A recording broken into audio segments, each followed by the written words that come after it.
So, Coach, as we talk to players, the one thing they mentioned about how different your scheme is from what the previous OCs ran is how much is on the center pre-snap. Can you just expand on that, on how much responsibility is on the center in this offense? Yeah, there's certainly a lot. I think we constantly talk about winning the pre-snap, from IDing the run game to the pass game and protections. I think it's a balance, right? In my opinion, if we can take some things off the quarterback, get him locked into what he needs to be looking at, and we got smart guys up front, it can really help him. Why is it important, in your opinion, to take some stuff off the quarterback? Yeah, I think it's just to allow him to play fast. I think certainly for TG is a guy that he's kind of in that phase where you're early on, you're just kind of playing fast, then you'll learn everything and it can slow you down at some point. But I just think we keep him involved, we get it started. If it's a situation where he does need to do something to change it, he can do that. But we've just found over the years that's about 10% of the time.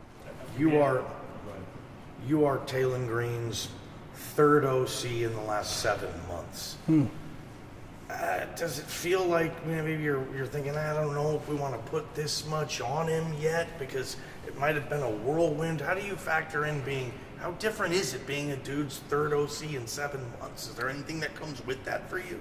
Not as much. I think he's a really, really sharp kid. I got to be honest with you. A lot of this, philosophically, for us as coaches, you go all over the country. When I was my year in Atlanta, I was with an MVP, and to be honest with you, there's just some things that I learned from him that he wanted to be involved in, and things he didn't want to be involved in. And I thought it allowed him to play at a very, very fast level, and I feel like I've taken that with me through my career. What has impressed you most about Taylen now that you've been able to work with him 7, 8 practices? Yeah, he's extremely coachable. His leadership qualities are through the charts.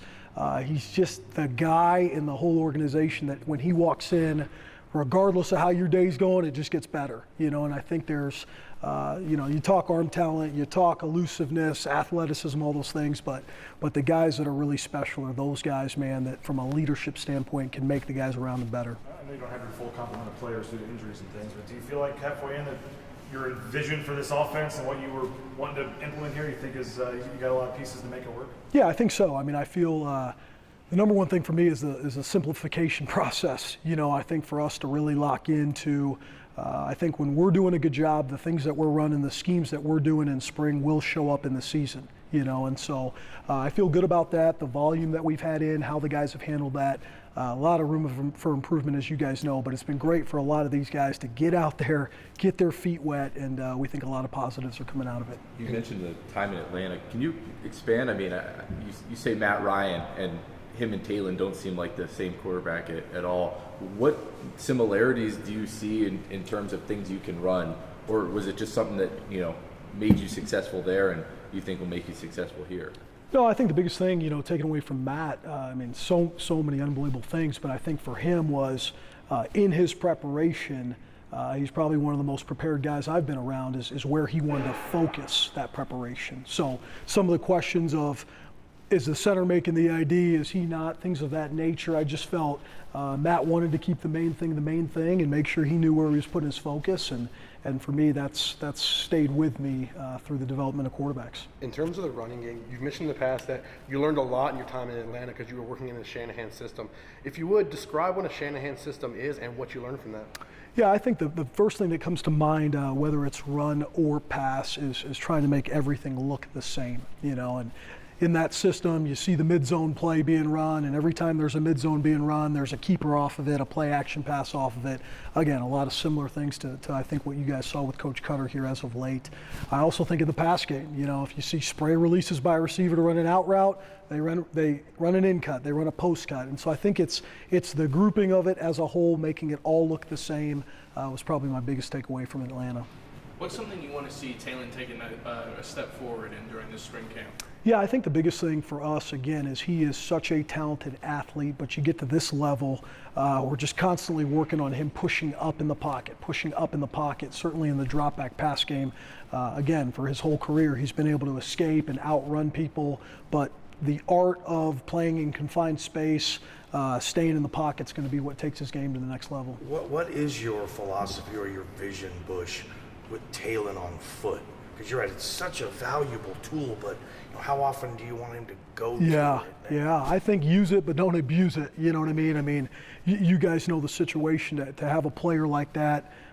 His availability is his best ability, and we're going to need to use it 10 to 12 times a game. But if that's what we're hanging our hat on, he's going to be taking some shots. So we're developing him as a pro-style type quarterback. When there's opportunities to get the read game going and things like that, we'll do that. But he is plenty good enough of a thrower, his vision to be an elite guy. What's the backup battle between Maddox and CJ looking like? Yeah, really, really good, man. I mean, it's like so typical. Maddox, I mean, take him with all three of those guys. I mean, he is as calm as there is a player in the pocket that I've been around in a long time. I mean, we talk about that pocket awareness. He's a smooth, natural thrower, so I've been super pleased with him. And CJ's an interesting one, man, because he should still be like going to his high school prom right now, so I'm on him like about his command, and then I have to take a step back and go, the guy's probably like 17 years old, but he flashes. I mean, you guys have been out there, you've seen him. I mean, he's got elite arm talent. He can do some really special things, but we're just going to continue to push both those guys, and we're fortunate to have both those guys on the roster. A lot of talent back at receiver, and again, I know injuries and spring and things play into it, but a lot of guys fighting for playing time. I think they probably deserve to play at receiver. How's that battle going? Yeah, I've been super impressed. I don't know if there's necessarily just one guy that's completely separating himself, but I would say this, like Stephen Cobb and Shea, both those guys have really jumped out to me from a consistency standpoint. They're not super flashy. They do the dirty work. They're willing to block. They make tough catches on third downs. They got a great knack for the game. EMAC has been special on the outside, so those are three of the guys that have really jumped out to me, I think, as we go through the course of this. But it's a nice complementary group that to me has been one of the best position groups through spring. We heard a couple weeks ago that you interviewed with Andy Reid and the Chiefs. What was that experience like? And obviously you didn't take it, but is it nice to be called by those guys and go do an interview? Yeah, it was great. I never left Boise, to go talk to him, and it was something that really Coach Reid called Coach Avalos, and I think there was a connection through Missouri and Kansas City, but it was an honor to talk to him. Again, it was a Zoom call that I think was supposed to go for 30 minutes and went a little longer, but just again, man, for a younger coach in this profession to have the opportunity to make that connection. It was one I'll never forget. You're talking to some guys about your coaching philosophy and your scheme. None of them say you're a spread guy, but they say that you use all 53 and whatever third, yards of the field, the width of the field. Why is that so important to you, and what does that do to the defense? How does that affect the defense? Yeah, I think, you guys know my background, again, has been Boise roots for such a long time. And, certainly my last 3 years being around Eli Drinkwitz was a lot of learning for me from that standpoint. And I think the biggest thing is I think it gives a role to a certain type of player as well. If there's an undersized player that's great with the ball in his hand and he can spread the field horizontally, it allows you to do that. But I just think, it's the combination, just like in the pass game, of intermediate to long ball to the run game, of lateral plays to vertical plays that can make you dynamic. And you've mentioned a lot about the tradition here. One thing that Boise State was known for was all its trick plays in the past. Hasn't been the case as much in the last couple of years. Is that something that maybe you want to get back to? You want to work a few more of those into your scheme?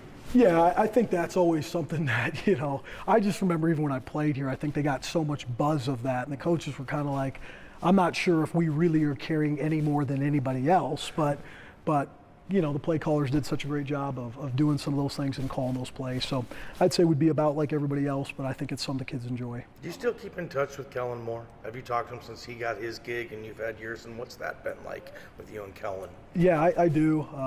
He's one of those guys in this profession for me that we very rarely talk about football. And that's huge, because certainly from the coordinator role that you're going through a lot of the similar things, but to have somebody that you can just call and check in on and have great dialogue back and forth is huge. So a ton of respect for Kellen, Kirby, and his folks, and was able to actually see him in Dallas about 2-3 weeks ago. What's the role of the tight end in your offense? And obviously you have a very veteran, experienced guy in Riley, and then not a ton of proven game experience behind him. So what do you envision for the tight ends this year? Yeah, I think a tight end that can certainly set the edge on the perimeter on the mid-zone play, but also stretch the field vertically is a game changer in any type of system where you utilize that tight end. So I think certainly Riley's a guy that's been in and out, but has shown tremendous upside. Matt's done a really outstanding job, and I think the group's coming along. So we'd always like to play with a tight end, and at times play with two, and so that group's going to be critical in our development.